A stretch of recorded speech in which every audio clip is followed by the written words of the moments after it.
Skill workers हमको मिले। इन्होंने क्या किया, स्किल डेवलपमेंट अपना एक नाम नया देकर आज तक कोई नए ITI गवर्नमेंट के खोले नहीं। 8.2, 8.5 कुछ भी बोलो, अरे हमने 9.5 किया फिर भी हमारी तारीफ नहीं होती, कांग्रेस की तारीफ नहीं होती। हम असली है, देश को बनाने वाले हैं, ये सब बना के दिखाए हैं और इसमें लाखों लोग काम करते हैं। अरे मेहनत तो कांग्रेस वालों ने किया, मजदूरों ने किया और देश के हित में किया हमने। हम कभी ऐसा नहीं कहे कि सब कुछ हमने किया। 1 लाख करोड़ में जापान के साथ मिलकर बुलेट ट्रेन चलाने वाले थे। कहाँ है भी बुलेट ट्रेन?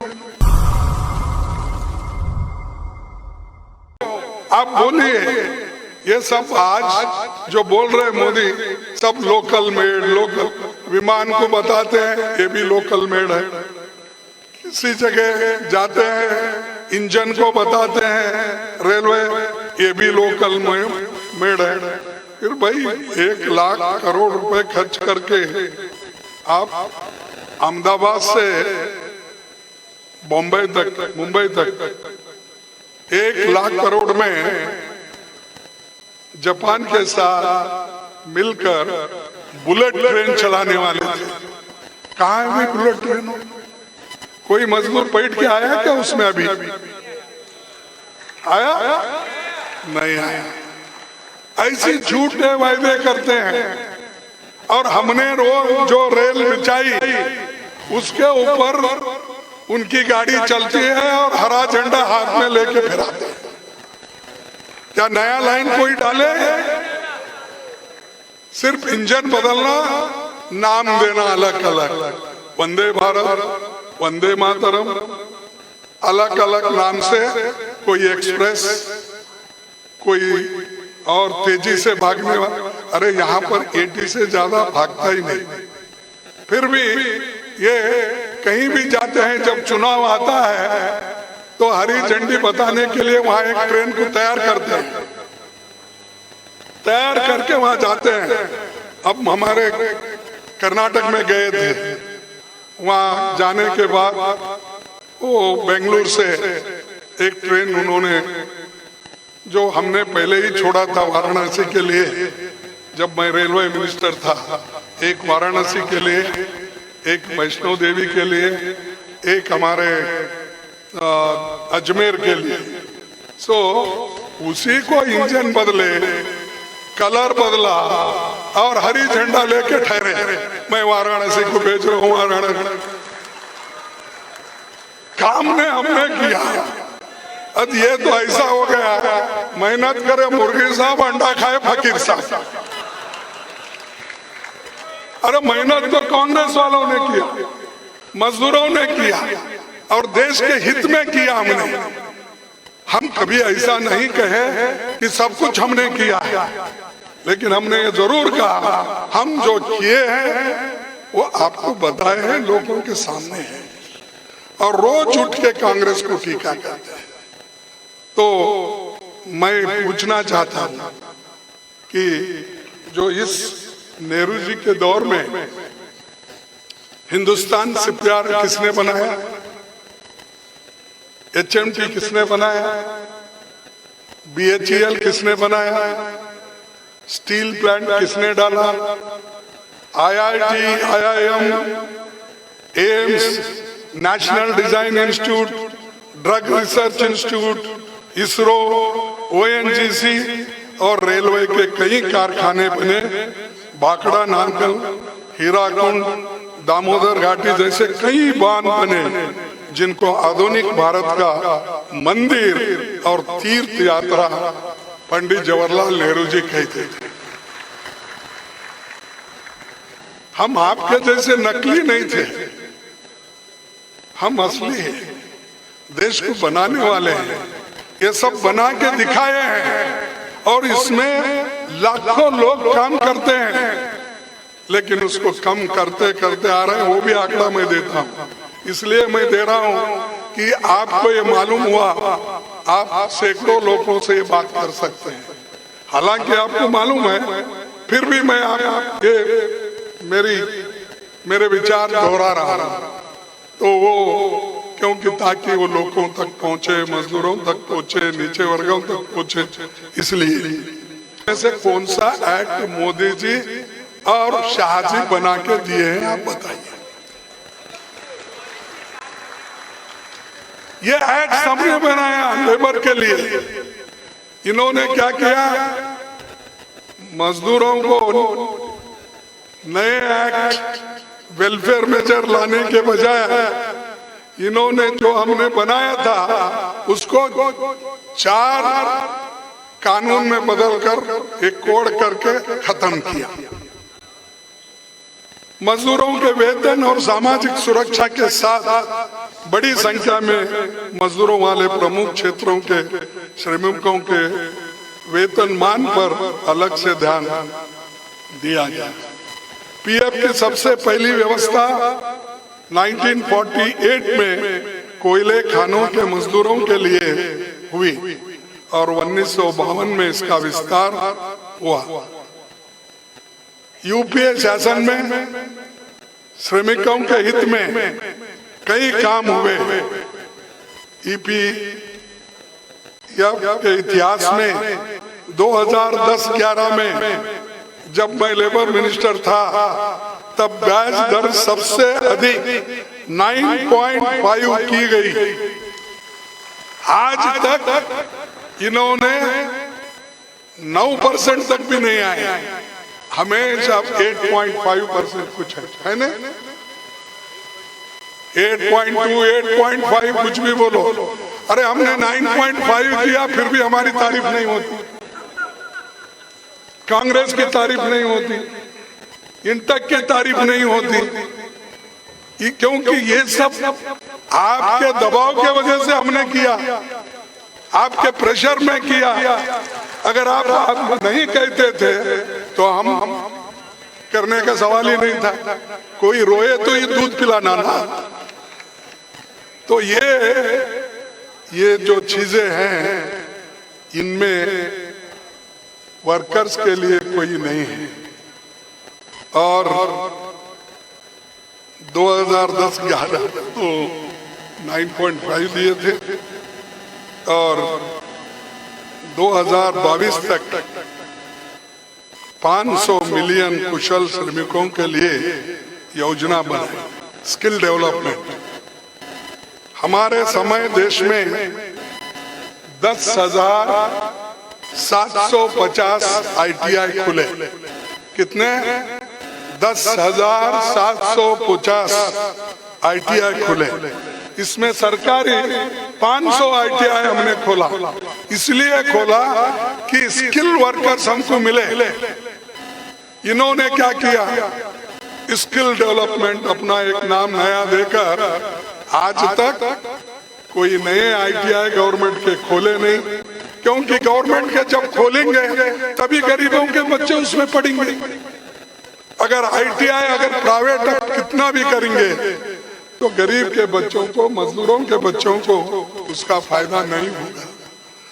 उसीलिए हमने 500 ITI खोले और 10,750 ITI में ज्यादा से ज्यादा संख्या बना के दी और अपग्रेडेशन भी किए।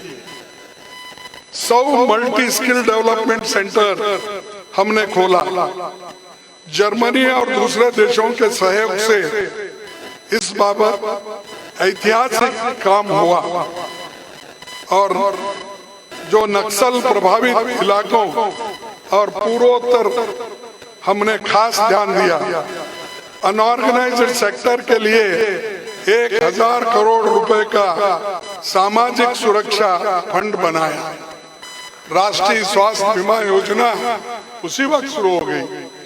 तो आज वो बोल रहे नए जुबान, जरा भाषण देने की जुबान रहने से वो जरा ज्यादा बात करते हैं। लोग क्या उनके बातों को मोहित होते हैं? काम तो कुछ नहीं करते, हम तो काम करते हैं लेकिन इधर नहीं देखते लोग, कभी कभी भाषण सुनते रहते हैं, मन की बात। अरे हम तो काम की बात करते हैं।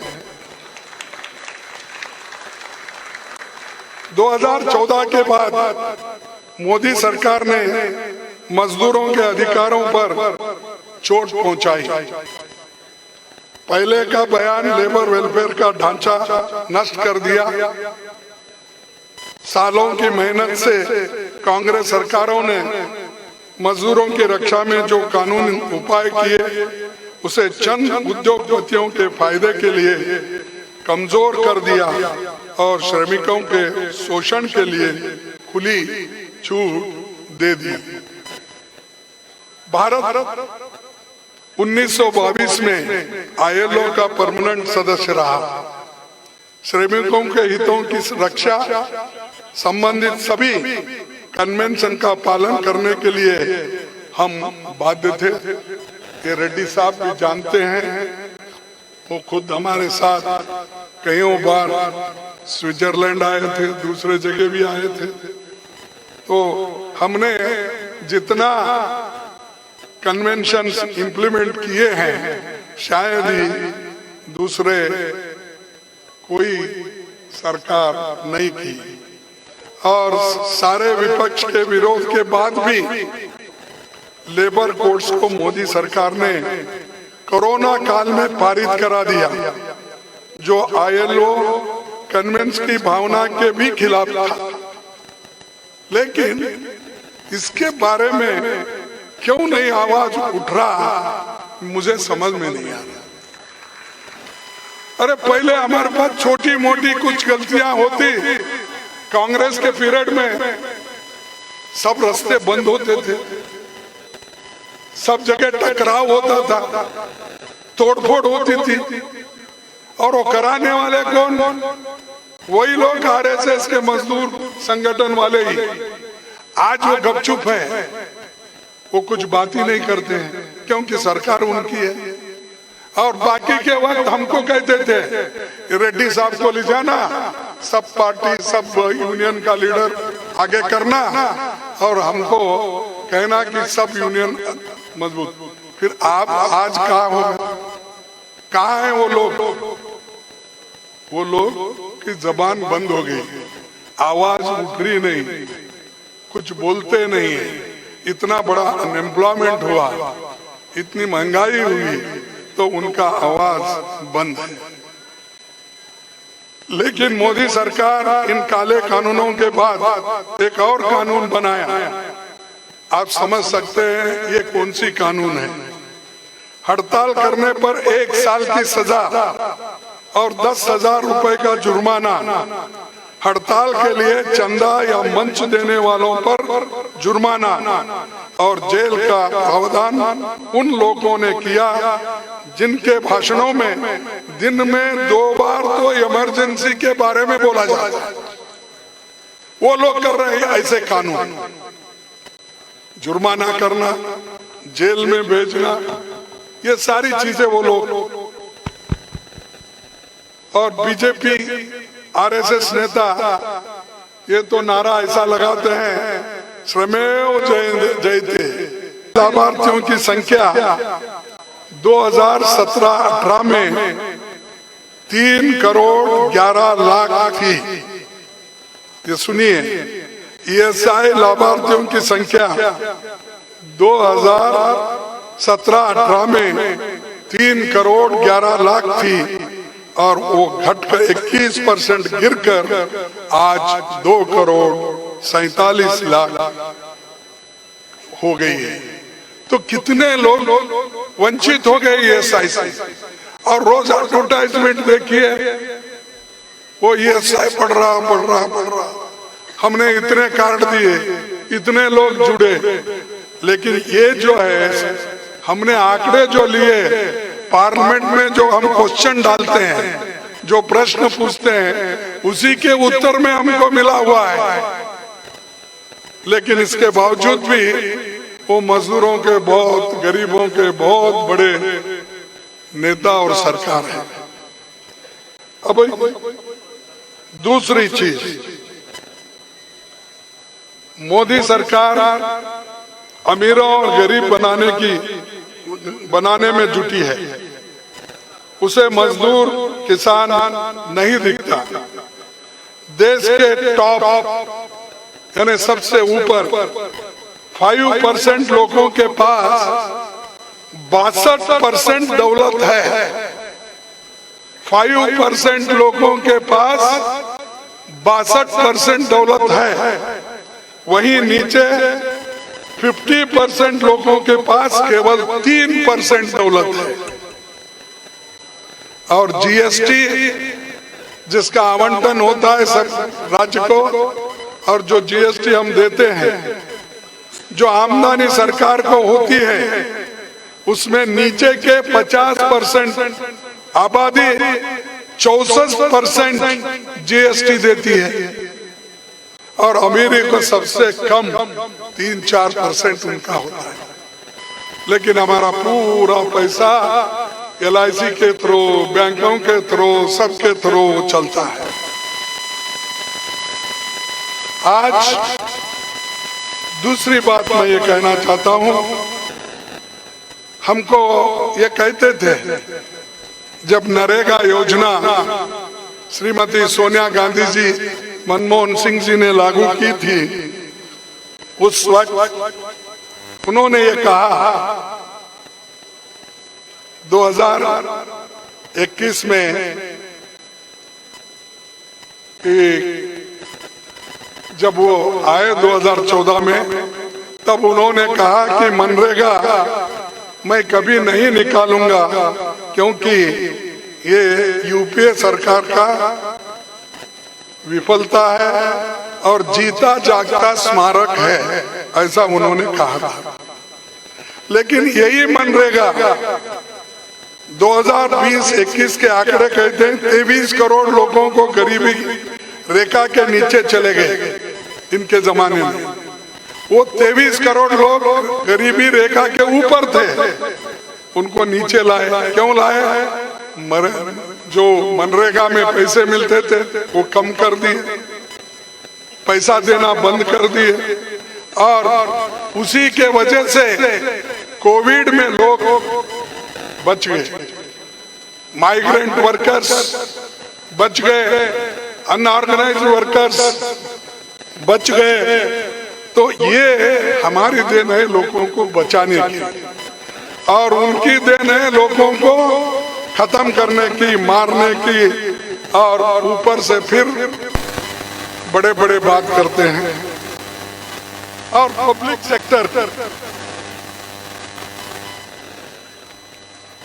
सेक्टर दुनिया भर में भारत की एक अलग अलग पहचान बनाई। वो जो पब्लिक सेक्टर की बात मैंने की थी, भाई पब्लिक सेक्टर क्यों बंद कर रहे हैं? Why you are stopping public sectors? In this country 247 public sector units are there, and 188 public sectors are under profit, और केवल इसमें चंद पब्लिक सेक्टर नुकसान में है।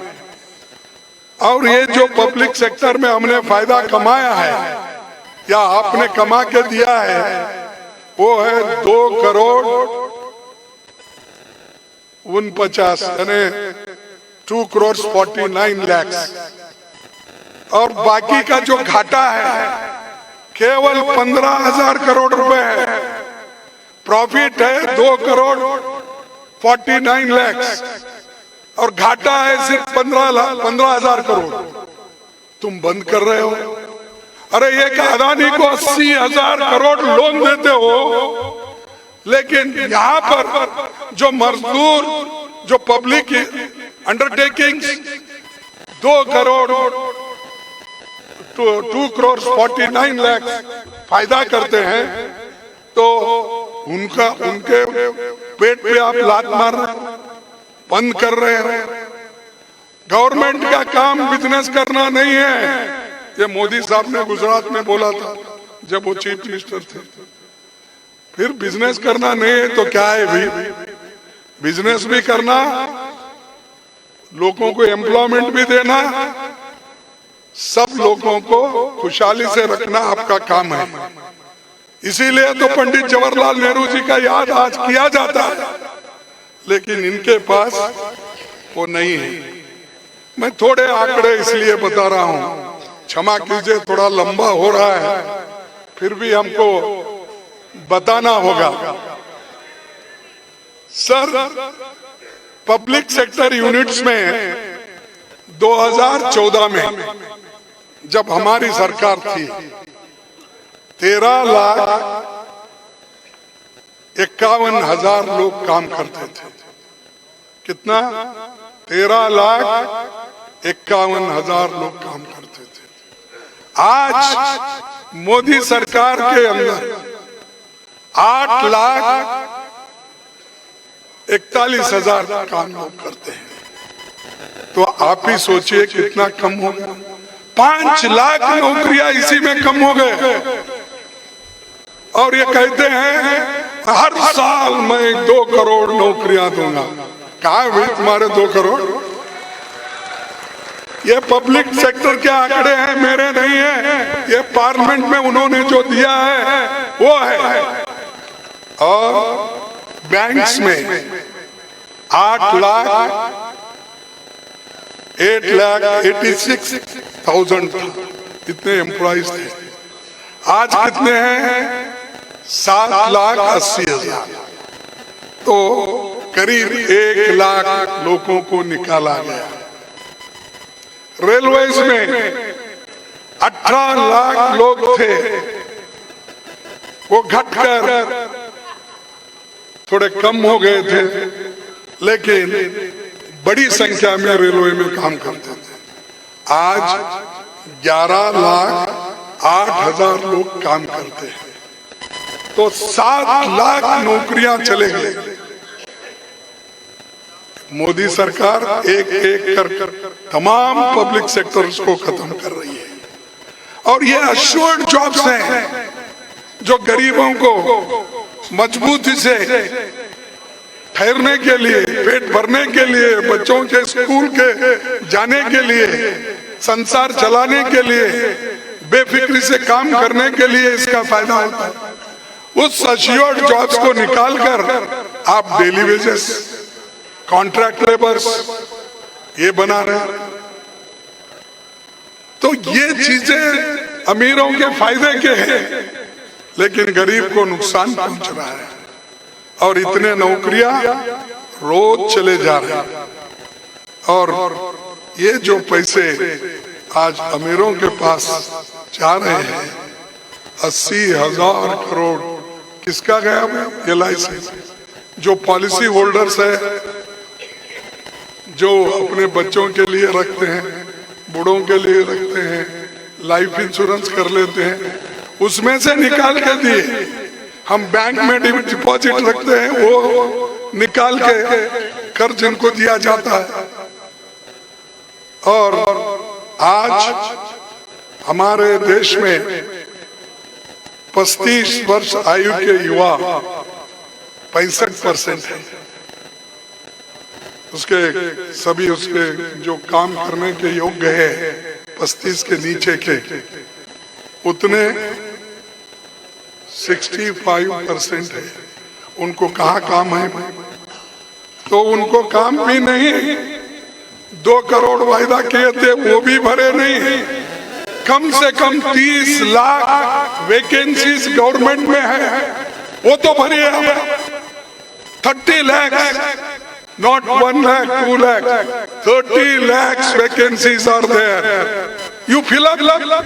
Instead of that, Modi ji goes in Vignan Bhavan or in somewhere in Lucknow. He is giving appointment orders. That the under secretary can do it, not prime minister. ये तो under secretary अपने signature से भेजता है। भाई आप लोग क्यों पर्चे बांट रहे हो अपॉइंटमेंट के? अरे यहाँ 30 लाख वैकेंसी भरो, तुम्हारे 18 करोड़ नौकरियां कहां गए? वो भी जुमला, वही खुद ही बोलते हैं वो, ये जुमला है। 15 लाख वो भी जुमला है। तो समझ लीजिए जो कुछ मोदी जी और शाह जी कहते हैं वो सब जुमले हैं। ये मैं नहीं कहा, वही लोग कहे और कह रहे हैं। तो जुमले बोलने वालों पर भरोसा मत करो, जो काम करके दिखाए आपके आंखों के सामने है। ये ऑडिटोरियम उन्होंने बना, आप जो बैठे आपके उनके जमाने में बना। तो आप कोई बगैर काम किए हर चीज की क्रेडिट लेते हो और फोटो निकाल, सेल्फी, कहीं भी जाओ एक सेल्फी निकाल। मजदूरों के पास वो तो दूर रहते हैं, ऐसा निकाल लेना। फॉरेन में सेल्फी, अरे ये सेल्फी के लिए जाते हो क्या? देश के डेवलपमेंट के लिए, प्रोजेक्ट लेने के लिए जाते हैं। ये उनका काम है। और आज 12 करोड़ लोगों को रोजगार नहीं मिल रहा। वो एमएसएमई और दूसरे जो छोटे मोटे कारोबार करने वाले हैं उनको। और आज लोकतंत्र में हमको संविधान बचाने के लिए, लोकतंत्र बचाने के लिए काम करना है।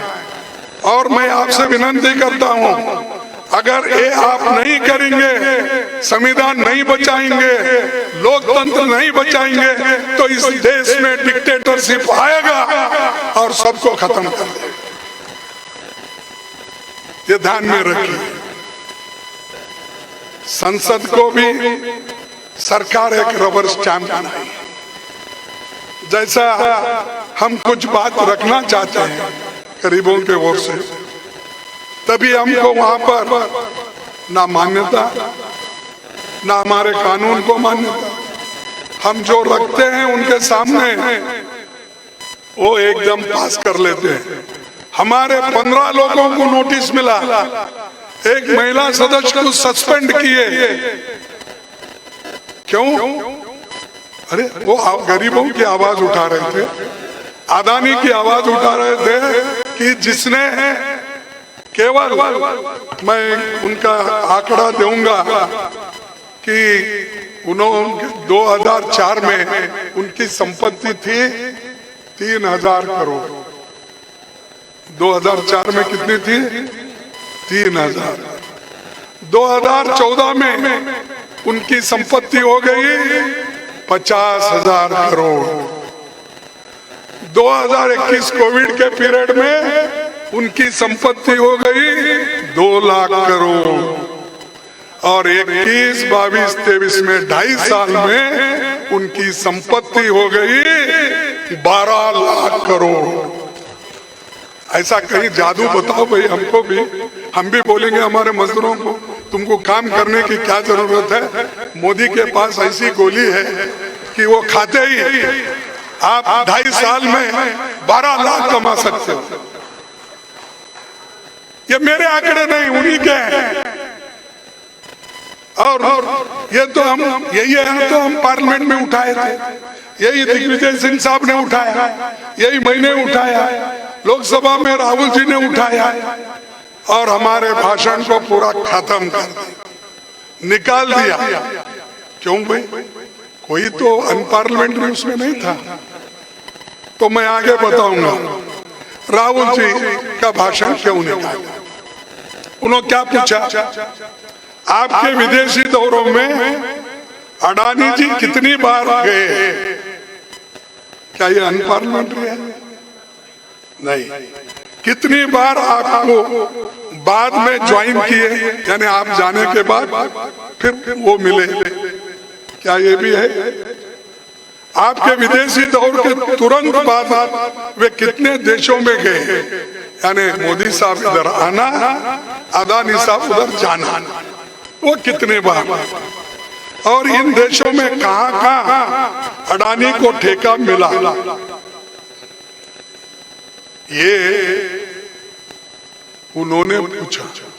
लेकिन सारे इसको निकाल दिया पार्लियामेंट के इसमें से, प्रोसीडिंग में से।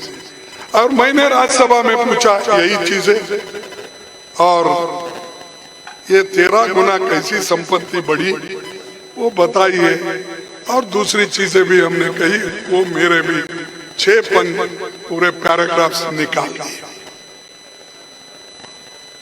ऐसा एक शायर ने ये कहा है, क्या कहा है? बिन मेहनत उसकी किस्मत, बिन मेहनत उसकी किस्मत ऐसी बदली,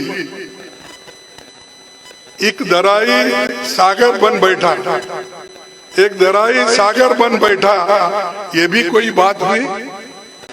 और ये बनाने वाले कौन है? मोदी जी है। इसको पब्लिक का पैसा, पब्लिक की प्रॉपर्टी, चलो ये ऐसा है, ये लाइफ इंश्योरेंस से, बैंकों से पैसे ले लो, खरीदो एयरपोर्ट, खरीदो पोर्ट, ये सब highway, solar, wind, gas, media, सबको सीमेंट, सभी खरीदे।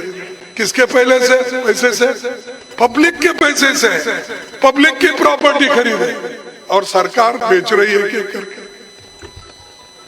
तो देख लीजिए इसको, सोचिए इसके बाद, कम से कम अब तो आप जागृत होके एक मूवमेंट तैयार करेंगे, ऐसा मैं समझूंगा। और इसी के लिए तो हम ज्वाइंट पार्लियामेंट्री कमेटी की मांग कर रहे थे।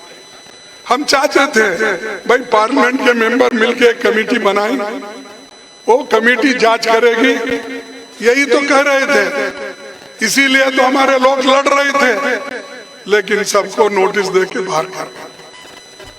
ये एक तरफ। दूसरी, मैंने यही कहा कि अनपार्लियामेंट्री हमारा कुछ भी नहीं था, और मैंने एक शायरी कही थी, वो शायरी भी निकाल दी। अरे वो शायरी तो मेरी नहीं थी, वो शायर की थी, कोई किसी ने लिखा था। क्या लिखा था? नजर नहीं है, नजारों की बात करते हैं, नजर नहीं है, नजारों की बात करते हैं, जमी पे चांद सितारों की बात करते हैं, जमी पे चांद सितारों की बात करते हैं। वो हाथ जोड़कर बस्ती को लूटने वाले, वो हाथ जोड़कर बस्ती को लूटने वाले भरी सभा में सुधारों की बात करते हैं।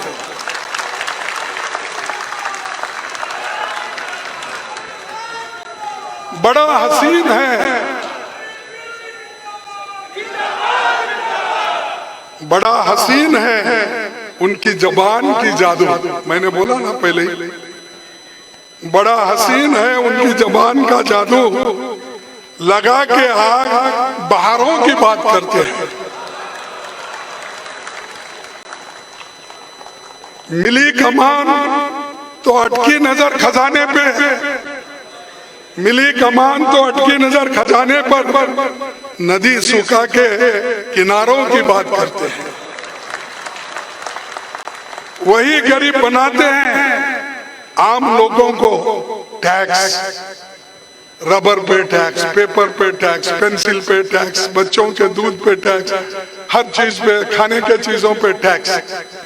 तो वही गरीब बनाते हैं आम लोगों को, वही नसीब के मारों की बात करते हैं। ये है, मैंने मोदी जी साहब वो सरकार के विरोध में कहा था, लेकिन ये भी अनपार्लियामेंट्री बोले। आप ही बताइए इसमें अनपार्लियामेंट्री क्या है? क्या है असंसदीय? क्या है इसमें? किसी को ठोस कर रहे हैं? किसी ने, कवि ने, किसी शायर ने ये कहा, मैंने कहा मेरा कसूर क्या है?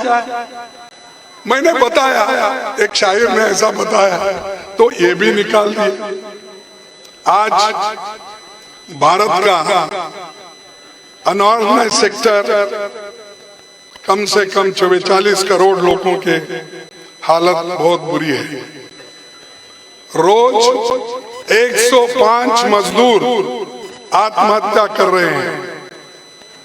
2019 से 2021 के बीच 1,12,000 दिहाड़ी मजदूरों ने आत्महत्या की और उसकी चिंता सरकार को नहीं है। सरकार दावा करती है कि जैसे हर तरफ हरियाली खुशहाली है। भारत को आजादी 1947 में मिली, लेकिन बीजेपी आरएसएस ये समझती है कि उनको आजादी 2014 से मिली, क्योंकि उनके लोग कोई मरे नहीं, कोई गए नहीं, कोई सूली पे चढ़े नहीं, उनको क्या मालूम पाप विचारों को, तो वो 2014 में आजादी मिली समझते हैं। लेकिन जो लोगों ने, जिन पार्टी ने, जिन नेताओं ने जेल झेली, मार खाए, लाठी खाए, उनको मालूम होता है। आपको क्या था? आप तो गद्दी पे बैठे हैं, सुख चैन से सरकार कर रहे हैं और हर जगह जाना टिंगल उड़ाना। मेरे को भी बोले हो गई भाई, जब मेरे कॉन्स्टिट्यूंसी में आके वो प्रचार कर रहे थे और इस बार भी मेरे कॉन्स्टिट्यूंसी ही प्रचार शुरू की है। मैंने पूछा उनको, क्यों मेरी कॉन्स्टिट्यूंसी आपको बहुत पसंद है क्या? तो नहीं, लोग बुलाते हैं, हम जाते हैं, तो ठीक है हमने कहा। लेकिन उन्होंने पार्लियामेंट में ये कहा, मुझे मौका नहीं मिला। भाई ये गरीब वहां से जो चुनाव में ठहरे थे, वो हारने के बाद वो बोल रहे कि मेरे को गरीब को हराए, गरीब को हराए। मैं कभी उनके जैसा गरीबी किसको बताया नहीं, और मैं गरीब हूं तो किसी को नहीं कहूंगा मैं गरीब हूं। मैं चलूंगा स्वाभिमान से चलूंगा, सेल्फ रेस्पेक्ट से चलूंगा। मेरी किसी को गरीबी बता के हमदर्दी लेना नहीं है, मुझे काम करके लोगों की हमदर्दी हासिल करना है, काम करके मुझे वोट लेना है, बात करके नहीं। और मैं अपने 51 साल में वो काम किया हूं, करते रहूंगा।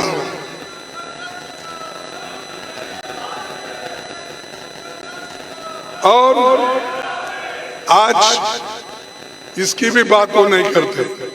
ग्रीन रेवोल्यूशन किसने लाया, व्हाइट रेवोल्यूशन किसने लाया, दूध, आज जो कोऑपरेटिव डायरीज है और जो जिस एक दाना भी इस देश में नहीं मिलता था, उस वक्त पंडित जवाहरलाल नेहरू जी, इंदिरा गांधी जी सभी ने मिलकर ग्रीन रेवोल्यूशन किया।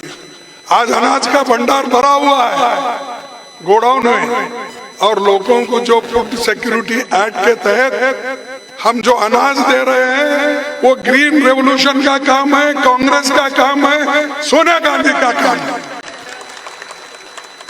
तुम्हारा क्या है भाई? हम जो बनाए हैं उसमें 5 केजी कोविड में देकर, ये प्रधानमंत्री का क्या है, वो प्रधानमंत्री दे रहे। अरे बनाया इस देश को हमने, उगाया हमने, अनाज पैदा कर हमने, और आप कांग्रेस को रोज गालियां देते। कांग्रेस ने 70 साल में क्या किया, यही बात करते हैं। अगर हम 70 साल में कुछ नहीं करते, मोदी साहब आज इस देश के प्रधानमंत्री नहीं बनते। इसके बाद एक इसी मोबाइल की बात करते हैं। बहुत सा जगह मैं भाषण में उनका सुनता हूँ, उनके लोगों का, कि मोबाइल हमने 120 करोड़ या 30 करोड़ लोगों के हाथ में दिया। अरे ये तो मोबाइल कंप्यूटर राजीव गांधी जी ने लाया। उस वक्त तो आप उसको टीका करते थे, उस वक्त तो कांग्रेस को आप अलग सलग बोलते थे, और हमारी मोबाइल लेके हमारी सेल्फी उठा के हमको दिखा रहे हो। ये सब हमारा है बेटे, तुम्हारा कुछ नहीं। आपका सिर्फ एक ही है कि किसी तरीके से कांग्रेस को नीचा दिया, बार बार बोलना गांधी फैमिली आती, क्या गांधी फैमिली कभी प्राइम मिनिस्टर बनी? अरे गांधी, अब सोनिया गांधी जी हो, राहुल गांधी जी हो, क्या कभी प्राइम मिनिस्टर बनने की ख्वाहिश की? कभी प्राइम मिनिस्टर बने, कभी मिनिस्टर बने? कुछ नहीं। लेकिन रोज उठते ही उनके खिलाफ क्यों बोलते हैं? कोई पॉलिसी है तो बोलो, कहीं गलती है तो बोलो, लेकिन व्यक्तिगत बोलते ही जाना उनके खिलाफ। क्योंकि उनके खिलाफ अगर हम बोलते गए, अगर उनकी छवि खराब हो गई तो कांग्रेस खत्म होता है, ये उनके दिल में है। राहुल गांधी जी के लीडरशिप को, सोनिया गांधी जी को लीडरशिप को अगर कमजोर तरीके से वो देखे करे तो वो एक चाहते हैं कि कांग्रेस कमजोर हो जाएगी, इनको अगर टारगेट करे तो ये उनका मकसद है। इसीलिए वो बार बार राहुल गांधी जी को, सोनिया गांधी जी को एक टीका करते रहते हैं। लेकिन हम डरने वाले नहीं। चलो, ये तो ऐसा होता है, आप बोलते हैं, हम भी बोलेंगे। कभी ये डेमोक्रेसी है और डेमोक्रेसी में आगे आने वाले दिन हम लोग देखेंगे और सभी मिलके काम करेंगे। जरूर 2024 में कांग्रेस और दूसरे हमारे दोस्त पार्टियां मिलके जरूर सरकार बनाएंगे।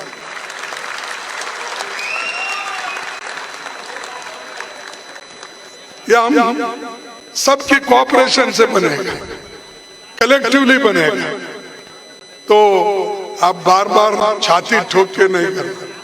मैं देखा पार्लियामेंट में बार बार यही कहते हैं, ये मोदी एक तरफ, सारे अपोजिशन एक।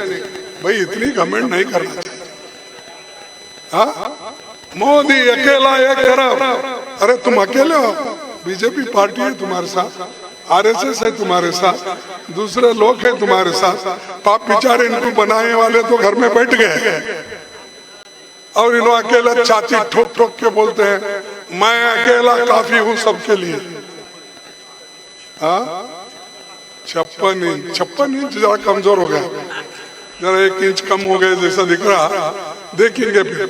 मैं 56 इंच की बात नहीं करता, लेकिन जो आदमी अपने आप को इतना घमंड से बात करता है, जनता उसको डेमोक्रेसी में सहन नहीं करेगी। ये लोकतंत्र है। इसीलिए मैं उनको यही कहना चाहता हूं, कम से कम ये ऐसी बातें बोलने का तो आप छोड़ दीजिए। और जाकर एक तरफ तो प्रजातंत्र की बात करते हो, क्या कहते हो भाई लोग हमको चुने हैं लोकतंत्र की, लेकिन जहां जहां लोकतंत्र के उसूलों के अनुसार हमारी पार्टी जीती, मध्य प्रदेश में हमारी पार्टी जीती, किसने खरीदी परोस करके सरकार बनाया तोड़ फोड़ के। कर्नाटक में हमारी सरकार थी, महाराष्ट्र में थी, गोवा में हमारी मेजॉरिटी थी, मणिपुर में क्या किया, ये सब आपके सामने है। और यही लोग डेमोक्रेसी की बात करते हैं। चुने हुए प्रतिनिधि को वो बुला लेते हैं, डराते हैं, ईडी का, इनकम टैक्स का, सीबीआई का डर उनको बिठाते हैं और हमारे ऊपर डर बिठा के पाप बेचारे को लेते हैं और कहते हैं कि भाई ये इनकम टैक्स में है, वो फलाने में है, इसको ये कलंकित है, कांग्रेस से चुना है, उसको डराते हैं।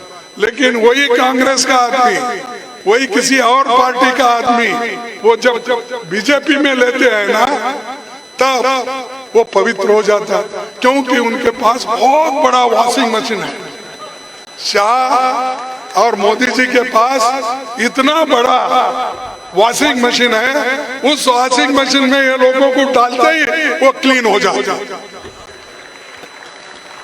तो ऐसे लोगों से हमको सीखना नहीं है, आपको भी सीखना नहीं। इसीलिए मैं हाँ, तो वो तो जब